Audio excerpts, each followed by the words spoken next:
So, you are on the internet using a web browser. You know, that thing with the address bar and back button and bookmarks. That thing you're in right now, up there.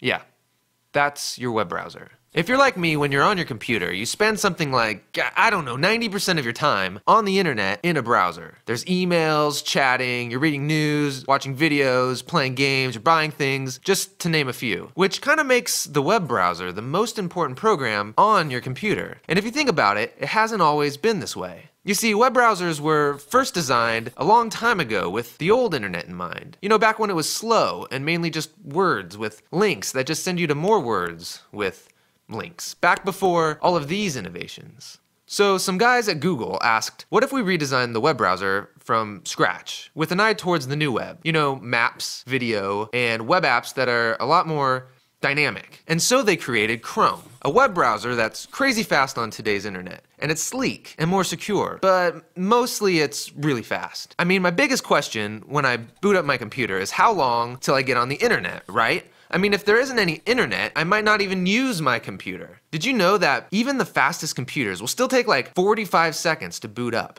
45 seconds! You can make a sandwich in that time. So here's what's going on when your computer's booting up. There's this list of things to do, stuff I'm sure you don't care about, but it cranks through them one at a time. What you probably notice is that your programs begin loading up slowly, and if you're like me, as soon as you see your web browser icon appear, you're like double-clicking it over and over and over. Let's go, buddy, I got some emails to read. Well, all of this stuff is called your operating system. And over time, it gets rusty, and your once fresh computer gets slow. Well, Google was like, wait a second, if your operating system's a hassle and all you're really using it for is to get on your web browser, to get online, then maybe we don't need this anymore. What if when you pressed on, you were on the internet in seconds? What if your browser was your operating system? And so check this out. This means that you don't have to deal with managing programs or nagging updates or lost files or confusing settings or blue screens of doom and there's no nagging updates. Just your browser. Which means you can still listen to music, you can watch movies, interact with friends, you're creating documents, you're playing games, you're writing your emails, you're doing all of this stuff that you were already doing on the internet. But here's the thing, none of this is stored on your computer. What? None of it, you ask? Yeah, none of it. Really nothing? Yeah, nothing is stored on your computer. Well, where is it? It's on the internet.